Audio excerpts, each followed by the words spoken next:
I'm sitting right here beneath my peach tree in this small backyard. And I'm sharing this story because I know too many of you have walked down this same broken road. My name is Marcus Bennett. I'm 69 years old, and my hands still remember every concrete slab. I poured in Phoenix under that Arizona sun, a kind of heat that bakes your thoughts right out of your skull.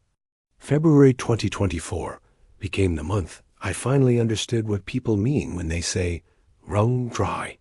If you're listening to me from distant cities, where you sweated just as hard for your own people, you'll understand every single word that follows.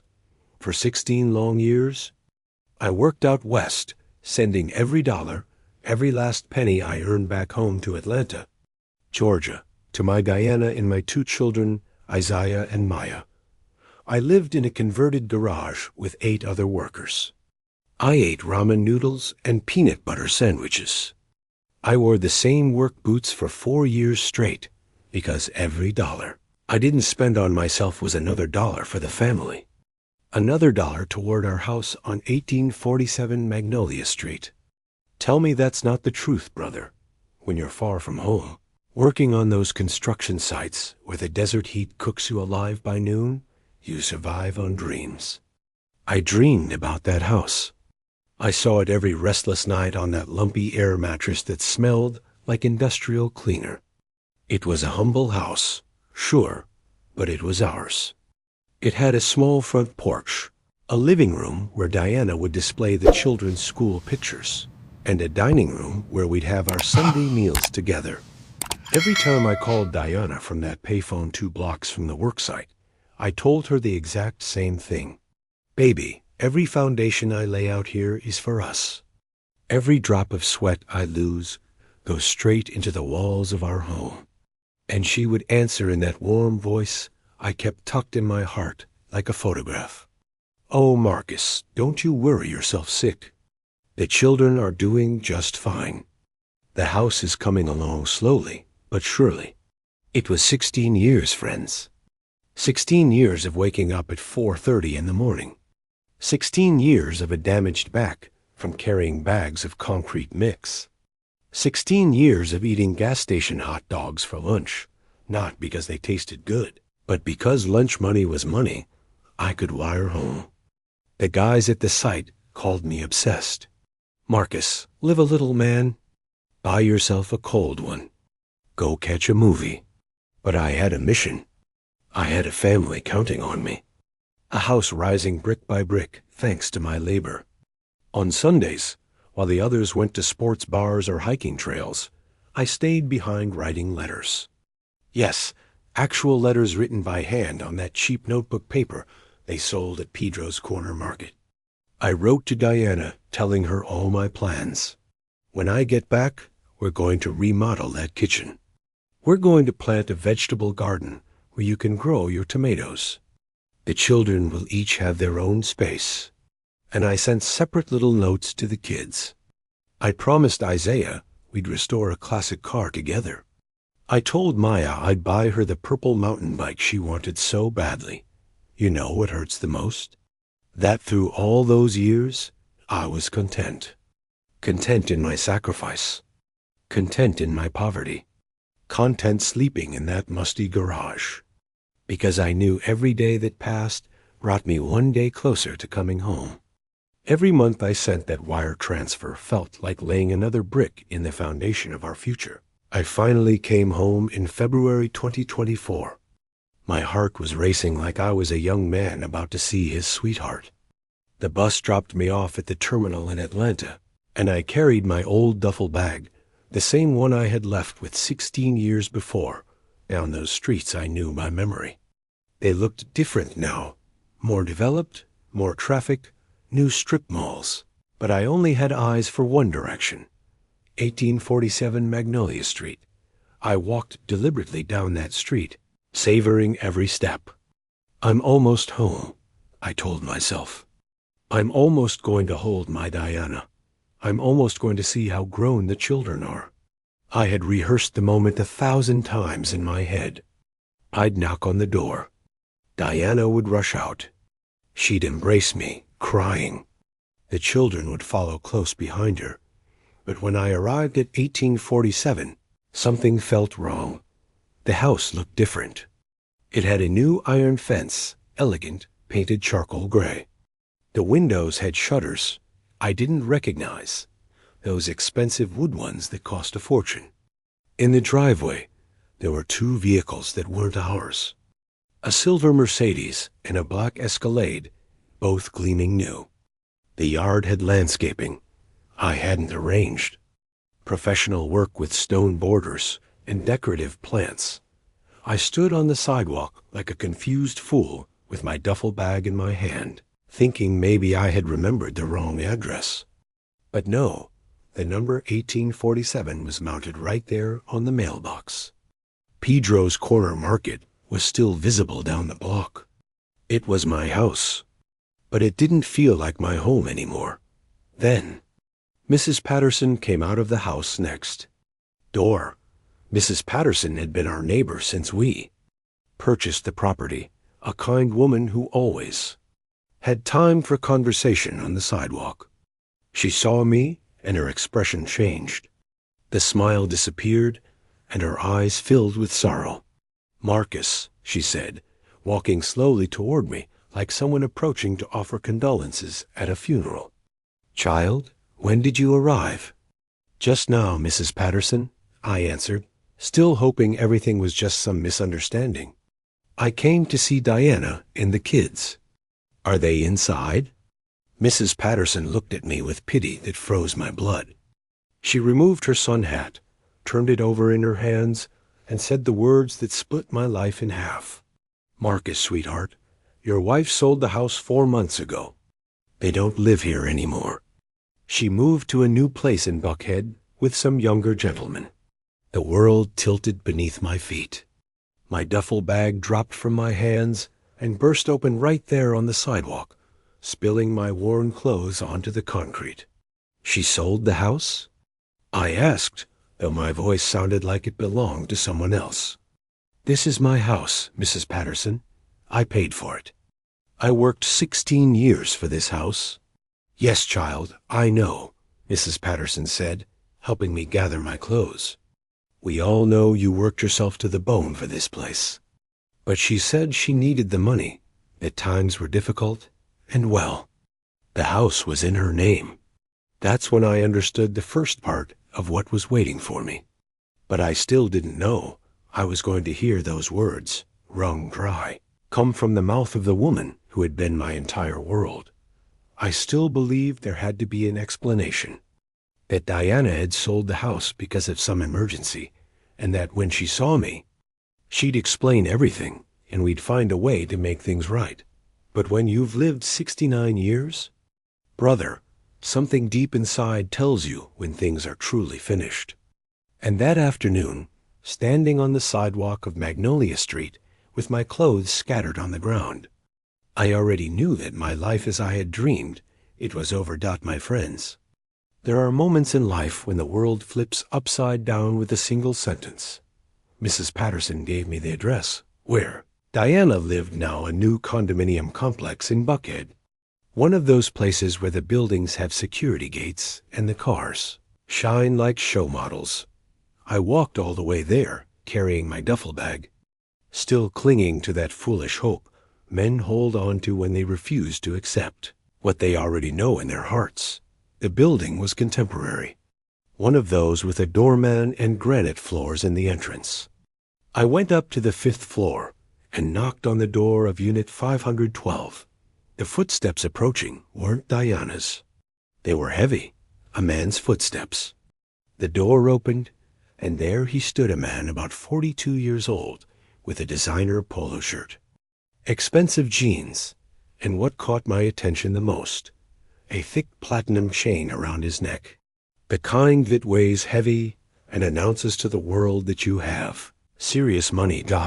He had the slight paunch of a man who eats well every single day, and the smooth hands of someone who's never hauled a bag of concrete mix in his entire life. He looked me up and down with the expression wealthy folks make when they see a poor man at their door. "Yeah?" he said, as if I were a door-to-door salesman bothering him in the middle of his afternoon.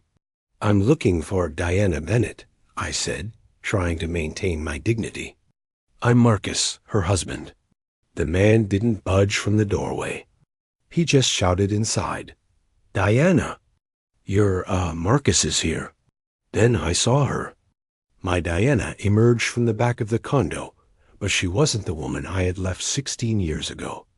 She had lost weight, yes, but not in a natural way. She looked like those women who go to expensive gyms and follow diets with personal trainers. Her hair was dyed an unnatural auburn with highlights that gleamed under the recessed lighting. She wore clothes I didn't recognize as silk designer top and tailored slacks, the kind they sell in upscale boutiques. But what wounded me the most were her eyes.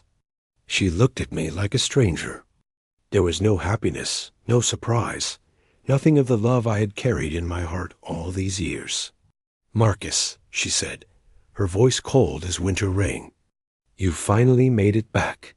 You finally made it back, as if I'd been on some extended vacation. As if I hadn't spent 16 years working like an animal to send her money every single month. Tried to embrace her, because you don't forget 16 years of marriage. 16 years of love, letters, and promises overnight." But she took a step backward, as if I had an offensive odor, as if my work-stained hands would soil her silk top. "We need to talk," I told her. She sighed as if talking to me were the most exhausting thing in the universe. "Fine, but make it quick. Carlton and I have dinner reservations at 8. Carlton. That was the fancy gentleman's name. Carlton, who kept watching me from the doorway as if I were an insect he needed to eliminate. "I sold the house," Diana said. Just like that, simple and direct, like saying it's cloudy today, or the stock market went up. "You sold the house?" "How?" I asked, feeling the floor shift beneath my feet. "That's our home, Diana, our home that I worked 16 years for. The home where we were going to grow old together." She shrugged. "I needed the money, Marcus. Times are hard. The children are in graduate school. There are expenses. You weren't here to make decisions." "I wasn't here?" My voice cracked. "I wasn't here?" "I was there, Diana, sweating under that Arizona sun, eating instant noodles, sleeping on someone else's air mattress, sending you every dollar I earned for that house. For our house." Diana looked at me with a smile that didn't reach her eyes. A cold, calculated smile. Our house? The house was in my name, Marcus. You wanted it that way, remember? You said it was safer, that if something happened to you, I would have everything secured. And she was absolutely right.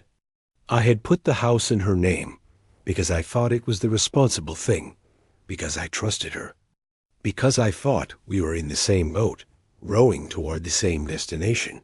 But I paid for it, I told her, my voice sounding like a child pleading for fairness. Every brick, every window, every tile in that bathroom with my sweat, with my labor. "Yes, you sent money," she said, as if that were a trivial thing. "But I was here raising your children, managing your affairs, waiting for you. I worked too, Marcus." Then Carlton, that arrogant peacock with his platinum chain, spoke up. "Look, mister, don't come in here trying to create problems. The house was sold legally. I have all the documentation in order. If your wife was the registered owner, she had every right to sell it. Your wife." He didn't even say, "your wife," with any respect. As if Diana were already his. As if I were just some delusional old man claiming something that was never mine. "And the kids?" I asked, grasping at the last thing I had left. "Do Isaiah and Maya know you sold the house?" Diana gave a dry, humorless laugh. "The children are adults, Marcus. They don't need Dad to come rescue them anymore. They have their lives, their careers, their own relationships. The world kept turning without you." Those words hurt more than a physical blow to the stomach. For 16 years, I had dreamed of coming home, of embracing my children, of asking them about their studies, of meeting their partners, of being the father I couldn't be from 2,000 miles away. Where are they going to live? I asked, where are we going to live once we sort this out? And that's when Diana looked me directly in the eyes and said the words I'll never be able to forget. The words that were seared into my soul like a branding iron. There is no we, Marcus. You are wrung dry. That's what you are. We've already squeezed all the value you had inside. And now there's nothing left but the useless cloth. And useless cloth gets thrown in the garbage. I was speechless. 16 years of letters calling her my love. 16 years of promises, of shared dreams, of plans for when I returned. 16 years of believing she was waiting for me, counting the days just like I was. We don't need you anymore, she continued, and every word was like a knife. Carlton has a successful business. The kids graduated with honors. They have their careers. You served your purpose. You sent the money. You paid for the house. You raised the kids from a distance. Now you're just excess baggage. Carlton smiled behind her, satisfied. Exactly, mister. There's no place for you here. Life moved forward. I tried to say something to defend myself, to explain that I had come back to be with her, that I had plans, that we could start fresh, but the words wouldn't form. It was like my tongue had been cut out. Diana walked toward the door, ready to close it. If you need anything, contact the kids. But don't come looking for me anymore, Marcus. This chapter is closed.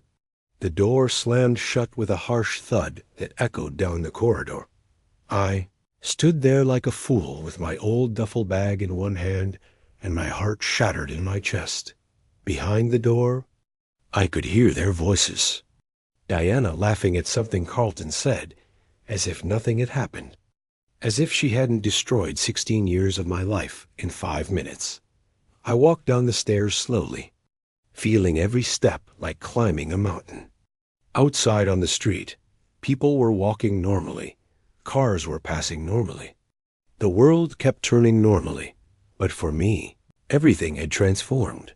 I was no longer Marcus Bennett, the man who worked out west for his family. Now I was Marcus Bennett, the wrung-dry cloth who was good for nothing. That night, I slept in a budget motel near the bus station. It cost $45 a night. The walls were stained with water damage, and the mattress sagged in the middle. But it was all I could afford with the few dollars I had remaining. I lay down fully dressed, staring at the ceiling, repeating Diana's words in my head. Wrung dry. Useless cloth. You know what the worst part of all this is? A part of me wondered if maybe she was right. I'm going to tell you the truth, friends. A wife's betrayal hurts like a blade, but it's a sharp, immediate pain. The betrayal of your children is like a slow poison that kills you inside. Drop by drop, day after day, dot after Diana shut the door in my face. I still had hope. I still thought that someone in this world would understand me, that someone would remember the 16 years I spent working like a beast to give them a better life. Isaiah worked in a corporate office downtown in one of those new glass towers with elevators that move faster than your thoughts, and air conditioning that never stops running. My oldest son, 36 years old, the boy I promised over the phone from Phoenix that we'd restore a Mustang when I returned, that we'd go camping in the mountains like my father did with me. I found him at his desk wearing a suit that cost more than I made in 2 months back out west. He had one of those expensive smartwatches on his wrist, polished leather shoes, hair cut sharp, and some upscale barbershop a corporate executive straight out of a magazine. "Hey, Dad," he said when I walked into his office. And he didn't stand up to embrace me. He didn't even get up to greet me properly. He kept typing on his laptop as if it were more important than his father, who had just returned after 16 years. "How are you doing?" I'm managing, son, I said, though inside I was dying. I came to find you because I need to talk. Your mother sold the house. Isaiah sighed. The way young people sigh when older folks come to them with problems they consider insignificant. Yeah, I know. Mom told me. You already knew? My voice cracked slightly. You knew? And you didn't say anything to me? For the first time, he looked up from the laptop, but he looked at me like I was a complaining child. Dad, Mom had the legal right to sell the house. The house was registered in her name. What she did is perfectly legitimate. Legitimate. That word hit me like a slap across the face. My own son, the child I carried in my arms when he was a baby, was talking to me about legalities as if he were a lawyer defending a criminal. Isaiah, I said, walking closer to his desk, I paid for that house. Every dollar I sent from out west was for that house. So you all could have a roof, so your mother wouldn't struggle. So you and your sister could get an education. Yes, Dad. We know. He said it in a tired voice, as if he'd heard the story 1,000 times and was already exhausted by it. You worked, you suffered, you sacrificed. We know all that, but that was your choice. Nobody forced you to go out west. Nobody forced you. As if I'd gone on some adventure. As if it hadn't been to give them a better life, so they could have what I never had. Son, I said, and I felt my eyes welling up. I need a place to stay while I figure this mess out. I can sleep on your couch for a few days. I don't need more than that. Isaiah didn't even hesitate. He shook his head immediately. No, Dad, you can't stay with me. I have a wife. I have young children. I need my space, my privacy. There's no room. There's no room. My son, living in a 4-bedroom house in the suburbs that was partially paid for with the money I sent, was telling me there was no room for his father.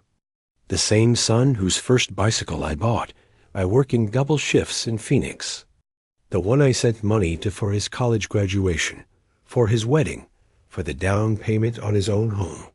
I understand, I said, though I understood nothing. And do you know where I can find Maya? She's teaching at Riverside High School, he said, turning back to his laptop. But Dad, I recommend you don't create drama about this house situation. Things are what they are. Too much time has passed. I walked out of that office, feeling like I had just spoken to a complete stranger. That wasn't my Isaiah. The boy who cried when I left. The one who promised me on the phone that he'd be good, that he'd take care of his mother and little sister. This was another man. A man who wore a power tie and talked about legalities and had no room in his house for his father. I went to find Maya at the high school. My princess, my beautiful girl. The one who stayed up late on Sundays, waiting for my call from Phoenix. The one who always said, I love you, Daddy, before hanging up the phone. I arrived during the lunch period and asked for Ms. Maya Bennett. A receptionist told me she was in the courtyard supervising students. I saw her before she saw me. 33 years old, already a complete woman. She was wearing a fashionable emerald dress, heels, her hair styled professionally at a salon. She looked successful, educated, like those teachers you see in educational commercials. She was talking with other teachers, laughing at something one of them had said. For a moment, I just stood there watching her, remembering when she was 6 and asked me to bring her a stuffed elephant from out west. Dad, she said when I approached. She didn't run to embrace me as I had hoped. She stayed where she was, looking surprised to see me, but not in a joyful way. Hello, Princess, I said, and I tried to hug her, but she gave me a quick, formal embrace, the kind you give when you don't want to. But manners require you too. When did you arrive? She asked, glancing at the other teachers as if apologizing for the interruption. 3 days ago. I came to see the family, to finally be with you all. Maya sighed, that same exhausted sigh Isaiah had given. Dad, I need to talk to you, but not here. The teachers are watching. Can you wait for me in the parking lot? I'll be finished in an hour. I waited for an hour under the sun, sitting on a bench across from the school, watching the children play, remembering when Isaiah and Maya were that age. When I dreamed of coming back to take them to the park, to push them on the swings, to buy them candy and ice cream like normal fathers do. When Maya came out, she got into a vehicle I didn't recognize. A brand new white Lexus with premium rims and tinted windows. She drove up to where I was and rolled down the window. Get in, Dad, let's talk. We went to one of those trendy coffee shops that sell expensive lattes and European pastries. Maya ordered a caramel macchiato. I ordered a black coffee because it was the cheapest item on the menu. She looked uncomfortable, fidgeting with her phone, looking everywhere but at me. Dad, she said, look, I know what happened with the house. Mom told me you went to see her. Maya, sweetheart, I said, trying to regain some of the connection we had when she was little. I need you to help me understand what happened. How could your mother sell the house? That house was for you all, for the whole family. Maya shook her head as if I were a child who didn't grasp the basics of life. Dad, we're not children anymore. We're in our 30s. Mom had the right to start her life over. She couldn't stay waiting for you forever. But why did she sell the house? I asked. She could start her life over without selling the house I paid for with 16 years of work. Because she needed the money, Maya said, as if it were obvious. Times have changed, Dad. Everything costs more. I needed money for my car. Isaiah for his new place. Mom wanted to enjoy life a little after all those years of waiting. Waiting, as if I'd been partying in Las Vegas instead of working like an animal to support them. Sweetheart, I said, and I felt my voice breaking. I worked all those years for you, so you could have a home, so you could get an education, so you wouldn't lack anything. I slept on the floor. I ate instant noodles. I didn't buy new work boots for 4 years. All for you. Maya sighed again, but this time with irritation.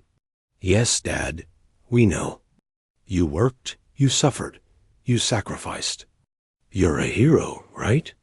But it's 2024, Dad, not 1960. Women don't just sit around waiting for their husbands to come home anymore. Mom had the right to be happy. And I don't have the right to anything? I asked. After 16 years of working for you, I don't even have the right to a corner of the house I paid for? Don't be dramatic, Dad, she said. And those words hurt like daggers. Dramatic. My shattered life was dramatic to her. What happened happened. You can't change it now. You should just accept things as they are and try to move forward. I told her what Isaiah had said, that I couldn't stay with him. I asked if I could stay with her while I figured out what to do with my life. Maya didn't even consider it. No, Dad, I can't.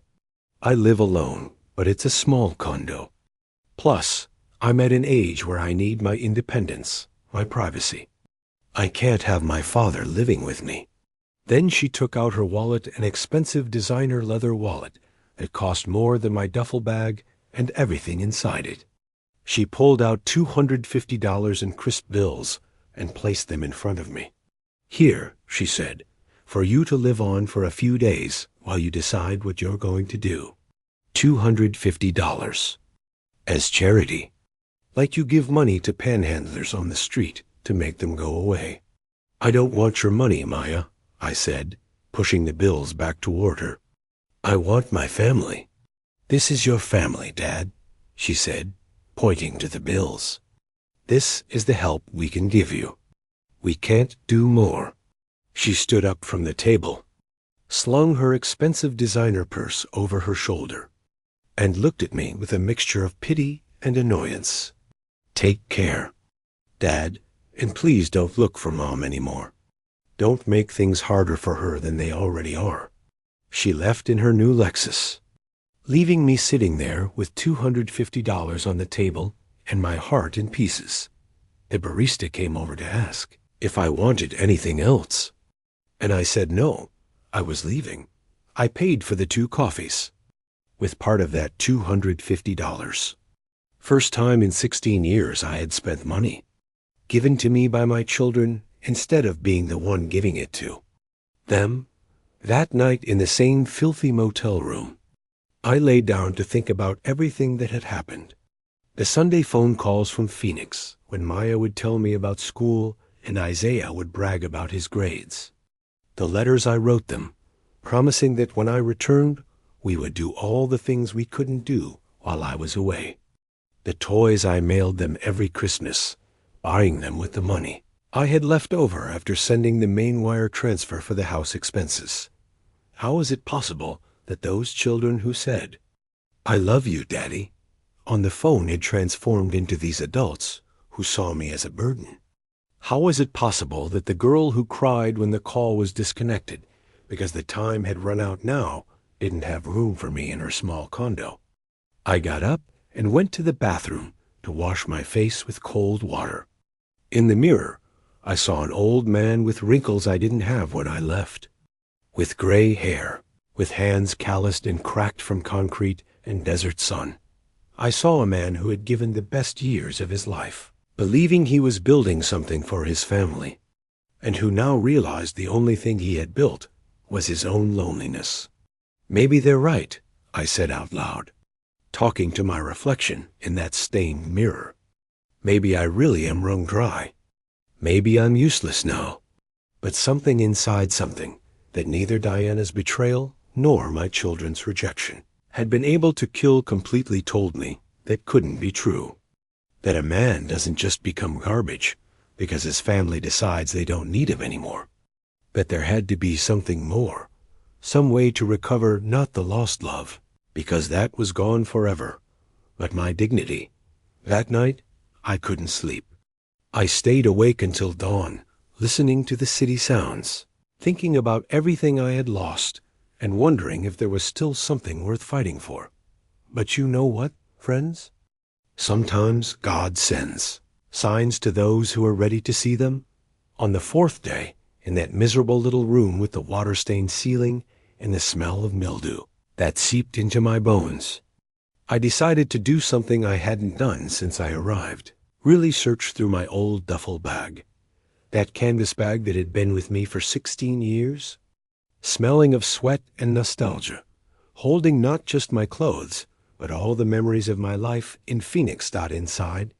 In the back pocket, I hardly ever used, was a yellowed plastic folder. A folder I had saved religiously all these years without realizing that one day it would save my life. Inside were all the receipts for the money transfers I had sent back to Georgia for 16 years. Every piece of paper, every stub, every Western Union receipt with my name clearly printed. Marcus Bennett sends money to Diana Bennett for house expenses. But that wasn't all.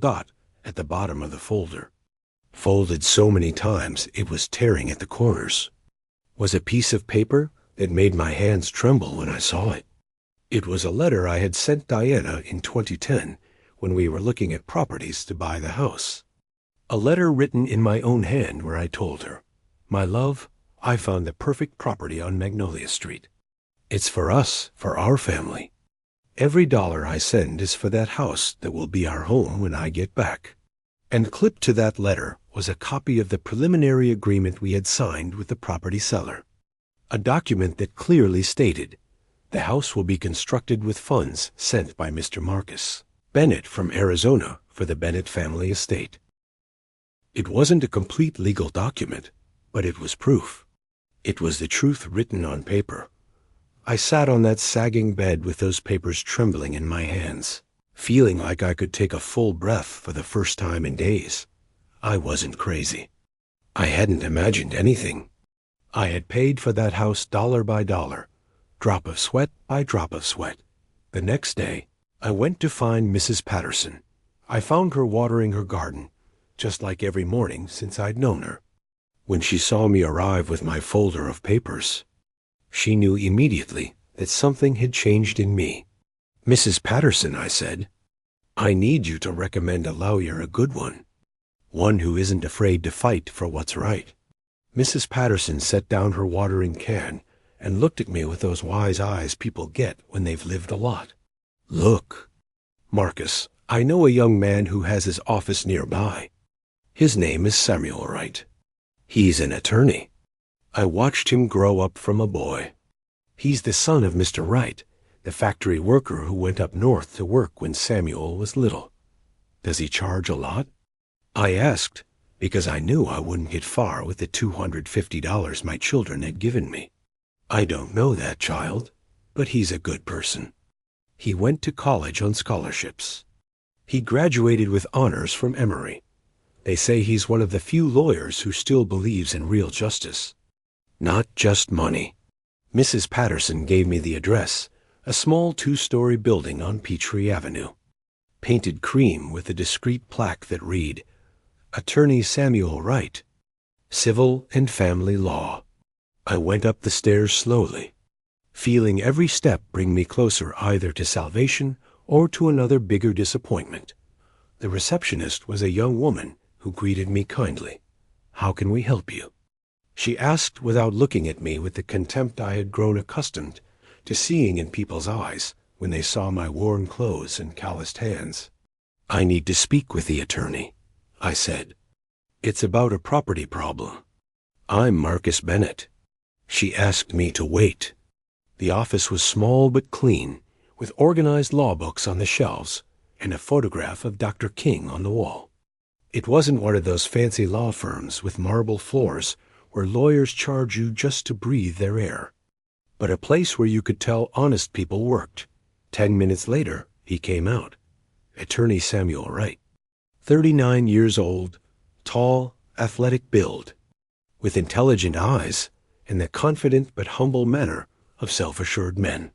He was dressed simply gray slacks, a white shirt, a navy tie, but everything looked clean and well-maintained. "Mr. Bennett," he said, shaking my hand firmly, "it's a pleasure. Please come in. Let's talk." His office was small but organized. I sat across from his desk, which had a photo of a young woman with 3 children, his family, I assumed. On the wall were his diplomas and a graduation photo with an older woman who had his same eyes, his mother. "Probably. Tell me what's happening," he said, pulling out a legal pad and a pen. I told him the whole story from the beginning. The 16 years in Phoenix, the money I sent every month, the house built dollar by dollar with my labor, the return and the surprise that Diana had sold everything. I told him about the words "wrung dry," my children's rejection, the nights in the budget motel, feeling like my life had amounted to nothing. Samuel listened without interrupting. Occasionally, he would jot something down on his legal pad, but most of the time he just looked me right in the eyes, nodding as if he understood every word, every pain, every betrayal I was telling him. When I finished speaking, I took out my folder of papers. "I brought this," I said. "I don't know if it's useful for anything, but it's all I have." Samuel took the folder carefully, as if it were something sacred. He examined every paper, every receipt. He read my letter from 2010. He studied the preliminary agreement. I watched his eyes light up as he examined the documents. "Mr. Bennett," he said after a long while, "this is very significant. Very significant." He leaned back in his chair and looked directly at me. "Look, I won't mislead you. This is a complicated case. The house was indeed registered in your wife's name, and she had the legal right to sell it. But these documents you have proved something very important, that the money to purchase that house came exclusively from you." I felt my heart race. "Does that mean I can do something?" "It means we can fight," he said in a firm voice I hadn't heard directed at me in a long time. "In Georgia, We deal with equitable distribution of marital property. Even though the house was solely in your wife's name, if it was purchased with money earned during the marriage, you have the right to claim your share. Your share, Mr. Bennett, is half of the sale value. For the first time in weeks, I felt something like hope stirring in my chest. Can that really be done? We can try. I can't guarantee we'll win, but we have enough evidence to file a solid lawsuit. These Western Union receipts are pure gold, Mr. Bennett. Everyone has a date, an amount, and the purpose. For house expenses, your 2010 letter clearly establishes the intent. And this preliminary agreement, even if it's not the official deed, proves that from the beginning, it was established the house would be purchased with your funds. I remained quiet for a moment, processing what he was telling me. After days of feeling like garbage, of hearing that I had no rights, that I was wrung dry, this man was telling me I could fight. "Attorney," I said, my voice slightly broken, "how much is this going to cost me? Because I'll be honest, I don't have much money." Samuel was quiet for a moment. Then he opened his desk drawer and pulled out a photograph. He showed it to me. It was a photo of an older man in factory overalls with calloused hands standing next to a young man in a graduation gown. "This is my father," he told me. "Mr. Wright. He went to work in Detroit when I was 11. He was there for 9 years sending money so I could study, so my mother wouldn't struggle." He put the photo away carefully. "My father paid for my degree working assembly lines in Michigan. Mr. Bennett, he lived in one room with 5 other men. He ate cheap takeout.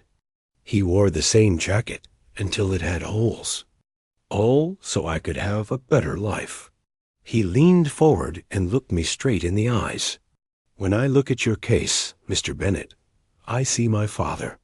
I see thousands of black men who went to work like animals to give their families something better.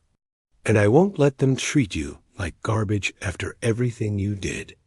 So I'm taking this case pro bono, Mr. Bennett, completely free. It's my way of honoring my dad for everything he did for me." My eyes welled up with tears. It had been days since I felt someone look at me like a human being who deserved respect, like someone whose life had value. "But I have to warn you about something," Samuel continued.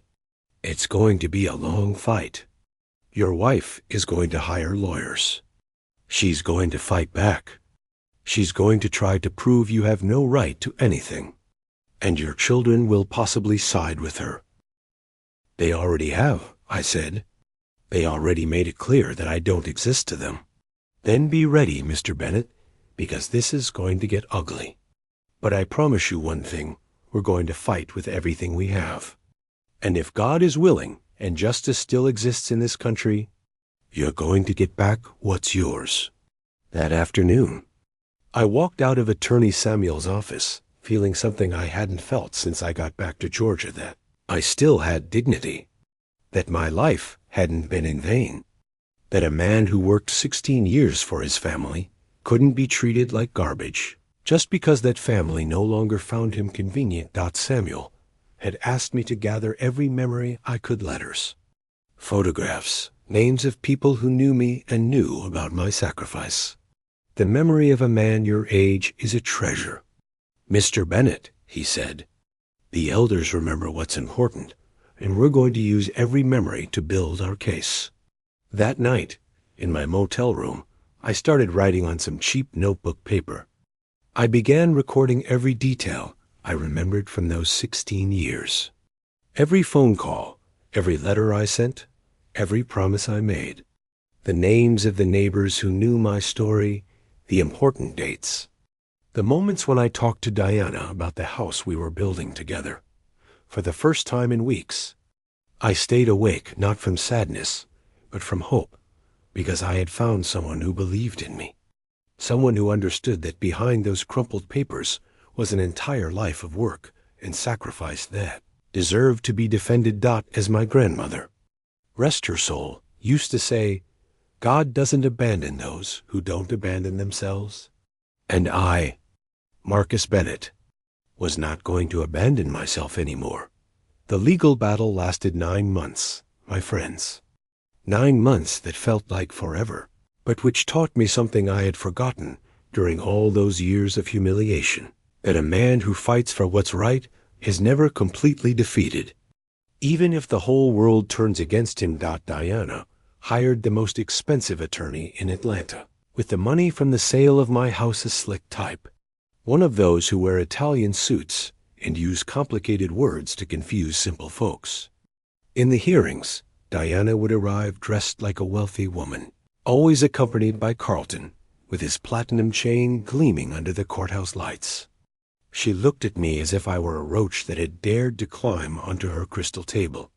"Yes, Your Honor," Diana declared in that artificial voice she had adopted. "It's true Marcus sent money from out west, but that money wasn't to purchase any house. It was to support his children for family expenses. It was, what do they call it, child support. I was essentially a single mother raising 2 children without the physical support of their father. Every word that came out of her mouth was like a slap. Essentially a single mother, as if I'd been partying in Miami, instead of working 19-hour days under the sun that blistered the skin off my bones." Carlton also gave his testimony. Very self-assured. "I purchased the property completely legally. Your Honor, Diana Bennett was the registered owner. She had all her documentation in order. I didn't know anything about any husband working out west. To me, she was a free woman who could sell her property. The children Isaiah and Maya didn't even show up at the courthouse.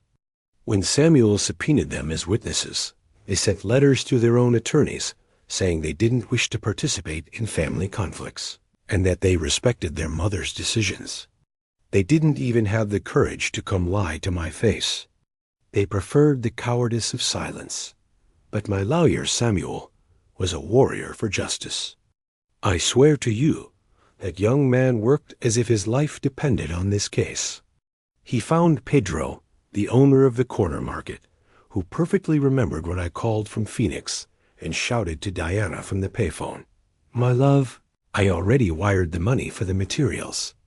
Tell the contractor he can start on the foundation."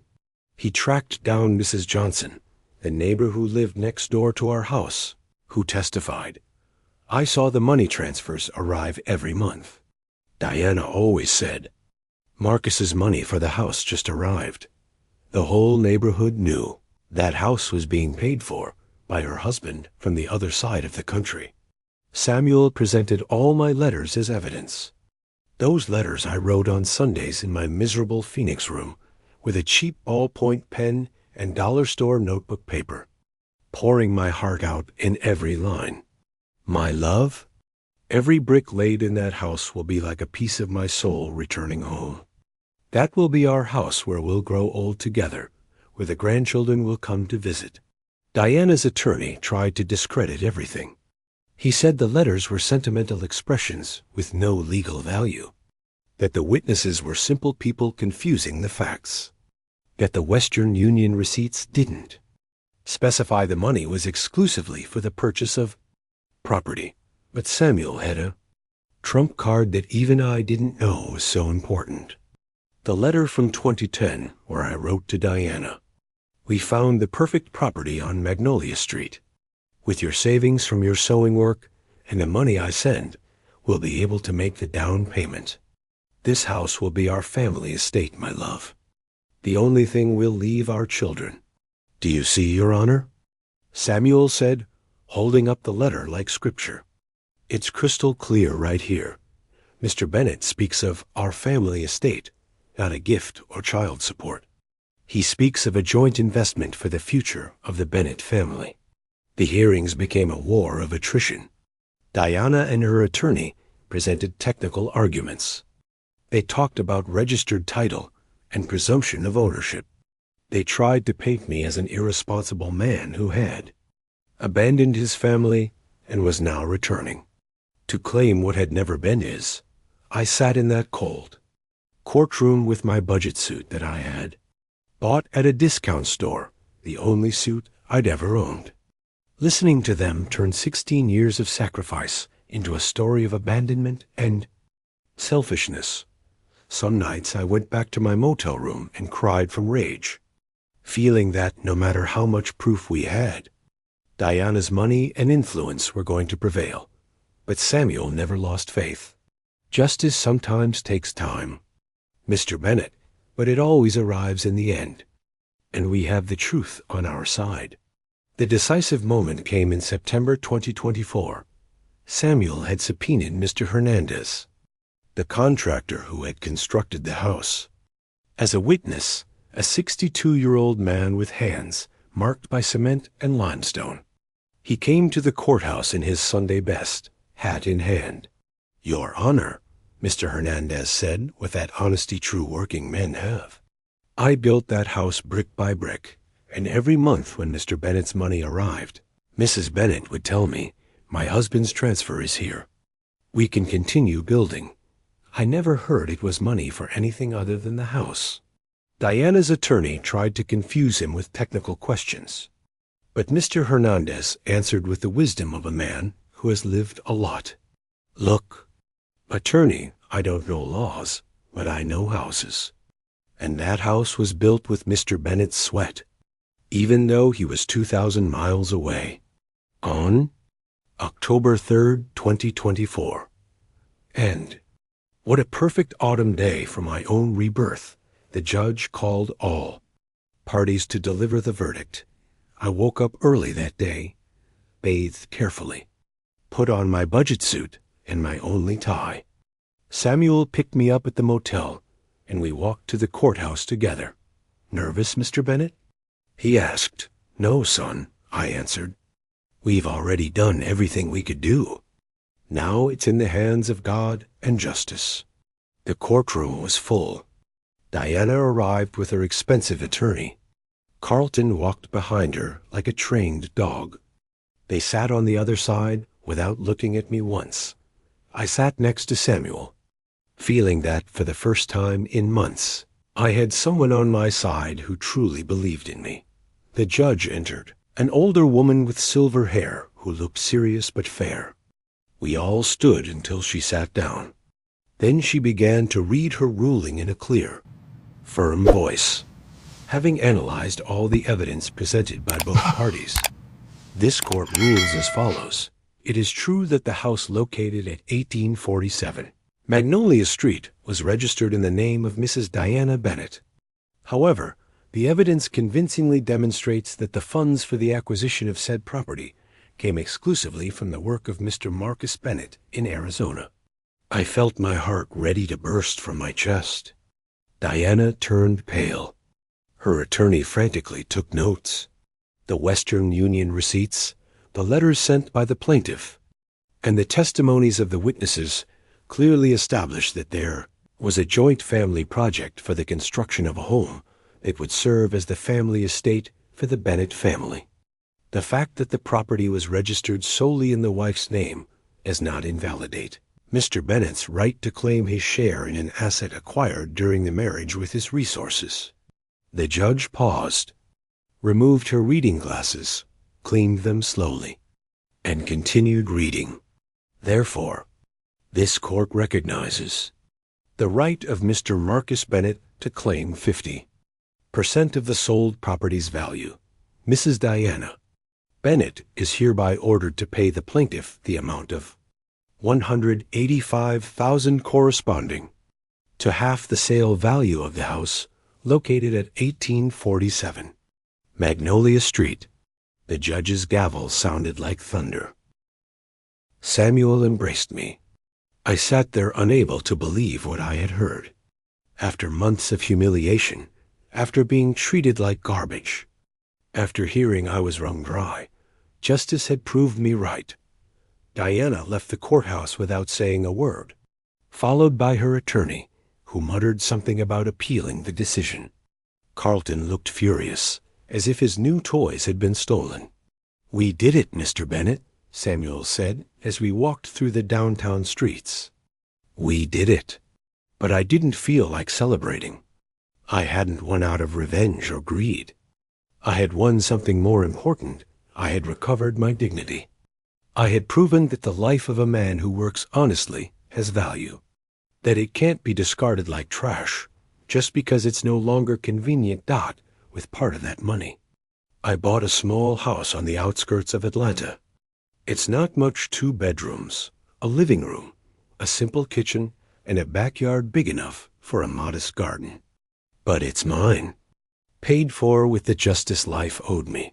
The first thing I did was plant a peach tree in the yard, a young tree full of life that will bear fruit for many years. Every time I see it, I remember Diana's words, "Wrung dry." And I smile because this cloth still has plenty of strength inside. Diana and Carlton separated 4 months after she had to pay me. It turns out that when the money from the house sale ran out, the love ran out too. She looked for me once. She came and knocked on my new door, but I didn't open it. I saw her through the window, standing on my sidewalk in her expensive clothes but looking haggard, as if life had beaten her down. Later, I found out she had to sell the Buckhead condo to pay me and was now renting a small apartment in an older neighborhood. The wheel of life, as they say. The children still didn't speak to me. Isaiah and Maya acted as if I didn't exist, as if the judge's ruling had been an injustice that needed to be ignored. But that didn't hurt me like it used to. I had learned that sometimes families break forever, and you have to build your happiness with the people who truly value you. 7 months after the ruling, on a Saturday afternoon while I was watering my peach tree, I heard a knock at the door. When I opened it, Maya was standing there. She looked different, thinner, no makeup, in simple clothes. She was no longer the elegant teacher with the new Lexus. She looked like what she had always been, my daughter. She sat down in the wicker chair I have in the yard, looking at the peach tree, which was already starting to bear its first blossoms. She was quiet for a long time, just watching, as if she were thinking about everything that had happened. "Forgive me, Dad," she finally said, her voice broken in a way I hadn't heard since she was a little girl. I didn't rush to embrace her as I would have before. I wasn't the same man who had returned from Phoenix with a heart full of hopes. I poured her a glass of iced tea in a simple tumbler. I sat in my other wicker chair and listened. "I realized what we did," she continued.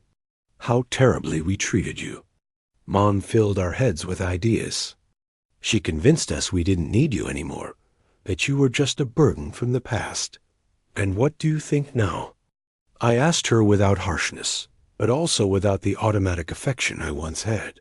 "Now, I think we were ungrateful," she said, and her voice gave out. "You paid for my school, my college, my car, the house, my entire life. And when you came back looking for a little affection, we shut the door on you." I took a sip of my tea and looked at my peach tree. "You know what, Maya? Your mom once told me I was wrung dry, that they had taken all the value and only the useless cloth was left." Maya started to cry. "Dad, that was wrong." "So wrong." "No, sweetheart," I told her calmly. "It wasn't wrong.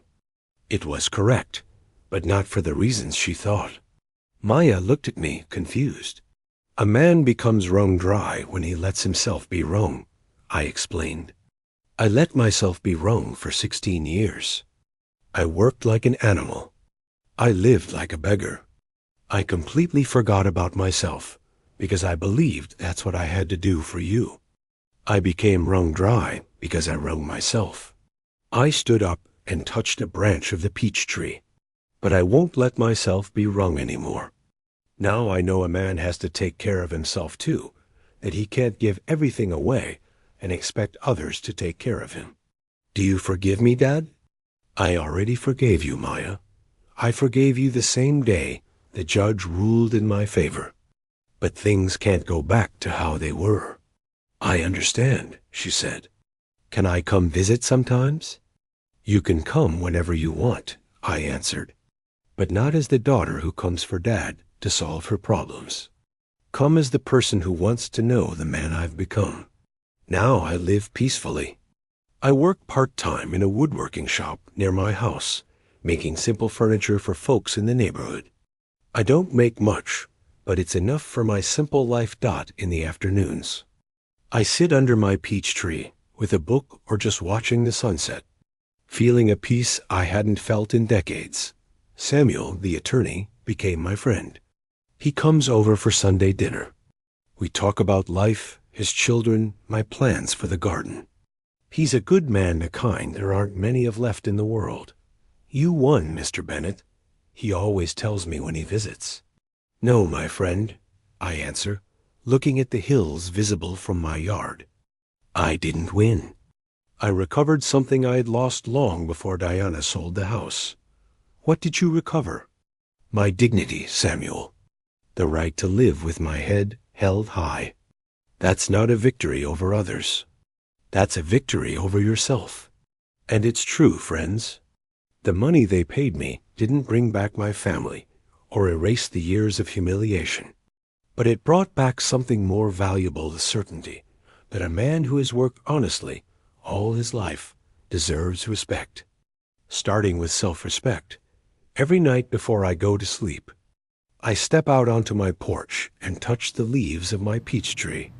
I am no longer the wrung-dry cloth who came back to Georgia in February 2024. Now I am Marcus Bennett, a 69-year-old man who learned that your dignity can't be taken from you by others.